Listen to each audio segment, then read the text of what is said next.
barateli, a chekai, a no kai. Ibe om nanani wa ibe om nanani anduye. Nyogote nyogomanda andilula, c'est de la qualité.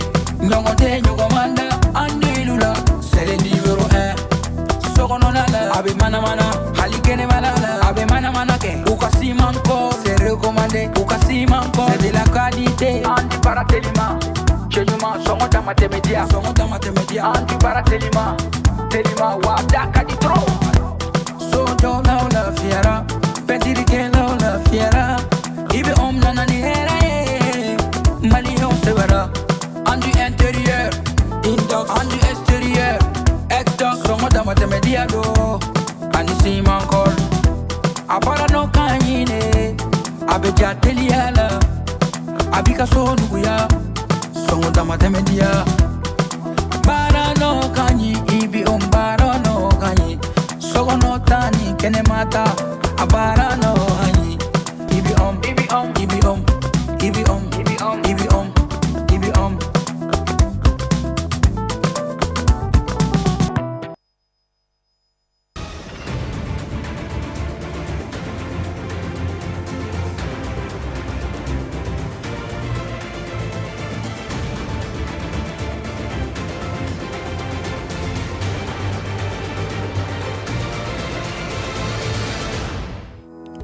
Journée d'échange organisée hier jeudi par la Haute Autorité de la Communication entre le Pôle national de lutte contre la cybercriminalité et les organisations professionnelles des médias pour renforcer le dialogue.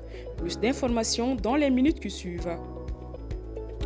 104e au niveau mondial et 17e en Afrique, le Mali se hisse désormais à la première place militaire de l'UEMOA et deuxième de la CEDEAO. Les réactions des citoyens dans quelques instants sur cette progression notable.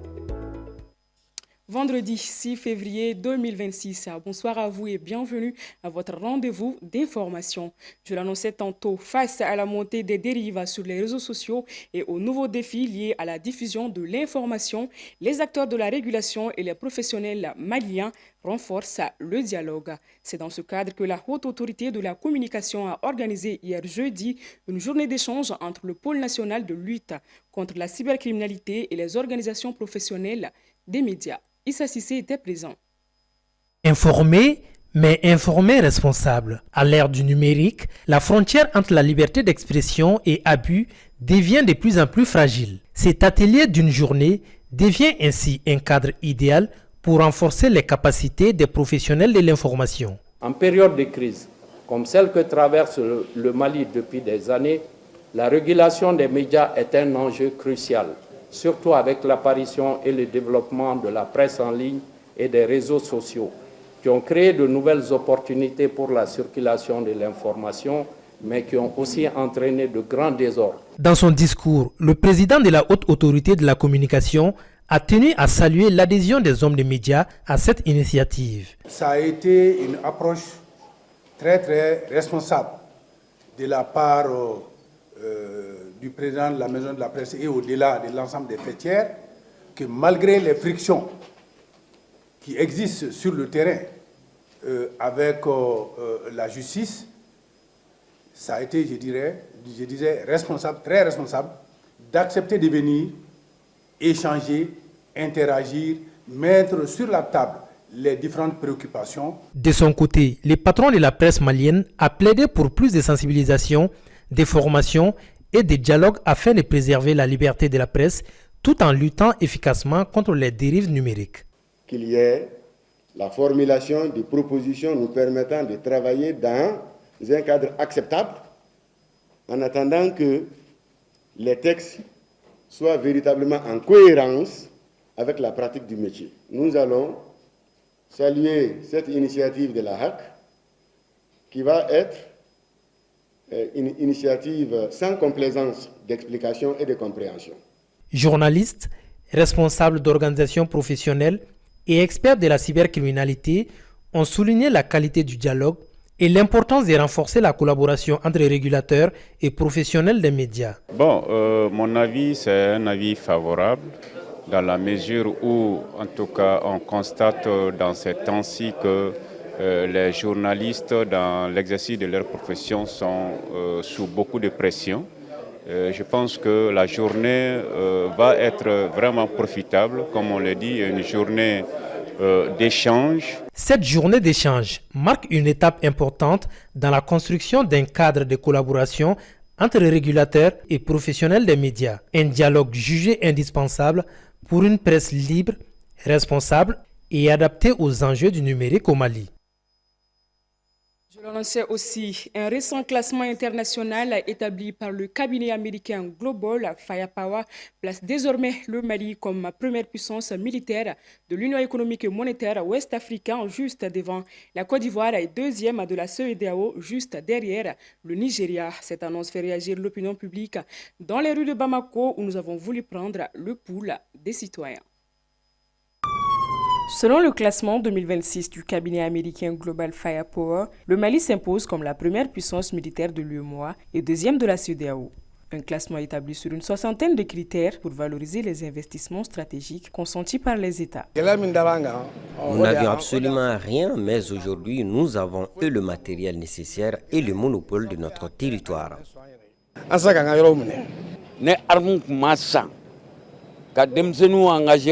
Si les armes n'avaient pas été achetées et les jeunes envoyés au front, nous n'en serions pas là. Le Malien ne veut qu'être lui-même finalement. Voilà pourquoi nous avons atteint ce niveau. Pour ces personnes, ce classement est une source de fierté nationale. Elles y voient la reconnaissance des investissements réalisés pour l'achat d'équipements, la formation et la montée en puissance des forces armées maliennes dans un contexte sécuritaire marqué par de nombreux défis. Nous remercions beaucoup nos forces armées maliennes, car c'est grâce à eux que nous pouvons dormir tranquillement ici. Sinon, ça ne va pas dans certaines zones. Personnellement, c'est l'âge et le statut de femme qui me dérangent. Sinon, je serais allée sur le front pour défendre ma patrie. Moi, je suis originaire de Mopti et je sais ce que l'armée a traversé avant aujourd'hui. On ne pouvait pratiquement aller nulle part, mais plus maintenant. Les terroristes ne peuvent pas faire plus de 2 heures dans une zone sans que les femmes n'interviennent. Néanmoins, le combat est loin d'être terminé. Les citoyens interrogés estiment que ces avancées ne doivent se traduire que par les résultats concrets sur le terrain et proposent plusieurs pistes d'amélioration. Que personne n'entre dans le corps à cause du chômage, que les informations passent à temps et que les vérifications se fassent bien, qu'ils arrêtent de dormir, laissent leur téléphone et que les relèves soient assurés à temps. Nous les citoyens aussi pouvons apporter notre aide. Notre arme, c'est de les aviser à temps. On lutte pour ce pays et personne ne le fera à notre place. Entre satisfaction et espoir, les avis se rejoignent. La reconnaissance du rôle central joué par l'armée dans la défense du pays. Toute chose qui témoigne de l'attention que porte la population sur l'évolution de ces armées. Et ce, dans un contexte où les enjeux sécuritaires demeurent au cœur des préoccupations. Cérémonie de réception de 17 latrines dans le cadre de la coopération entre l'UNICEF et le Mali. C'était à l'école publique Lafia de Caille où les autorités administratives et responsables éducatifs ont salué la noblesse du geste qui viendra pallier la problématique de l'hygiène dans les établissements scolaires. Nous écoutons Mohamed Zouroukou au micro de notre confrère Cheikh Magassa. Moi, ce matin, dans le cadre de la réception provisoire des latrines offertes par l'UNICEF, dans le cadre du partenariat État malien et l'UNICEF.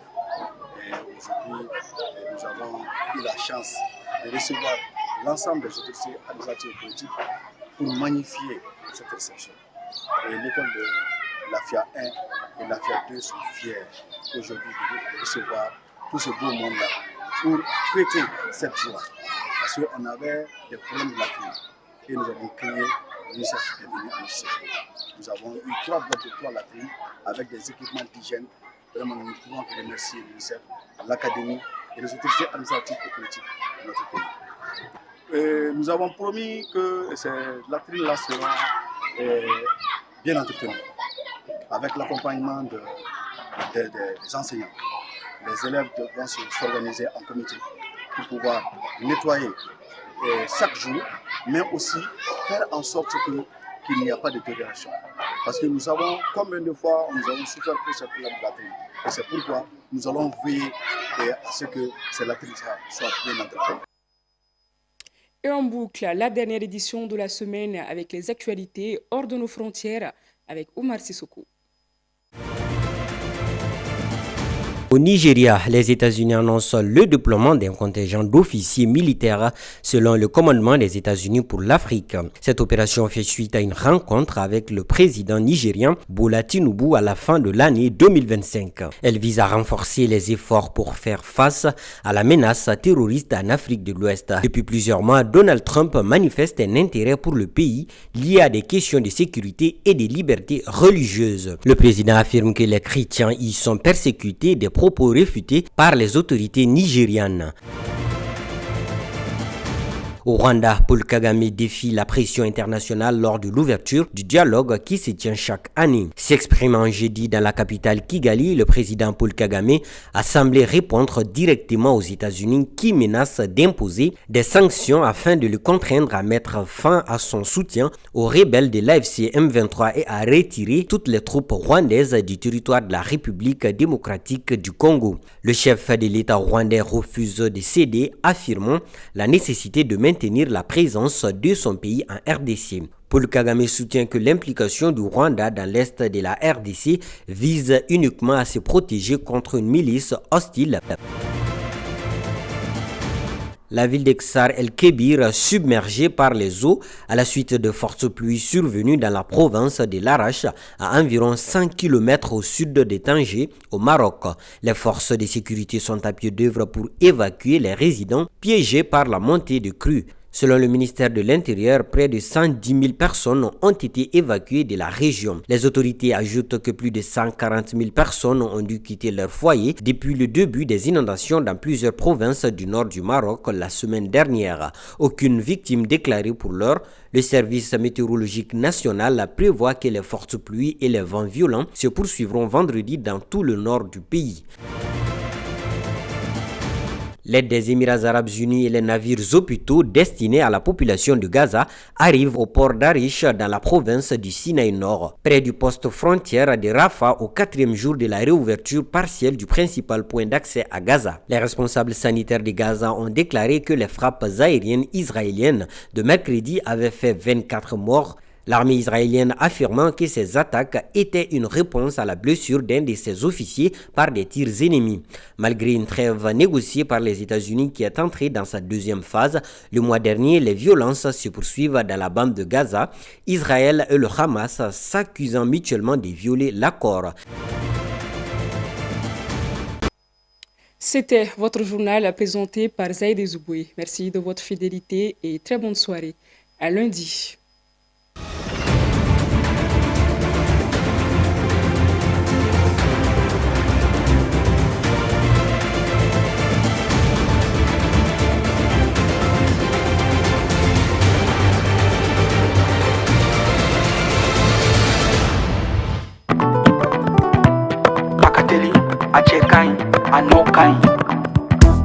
Ibe om nanani ere wa ibe om nanani anduye nyogote nyogomanda andilula c'est de la qualité nyogote nyogomanda andilula c'est le numéro 1 sogononala abe mana halikene malala abe mana ke ukasimanko c'est recommandé ukasimanko c'est de la qualité Anti Baratelima, Chejuma, Songota Matemedia, Anti Baratelima, Telima, Wadaka di Tro.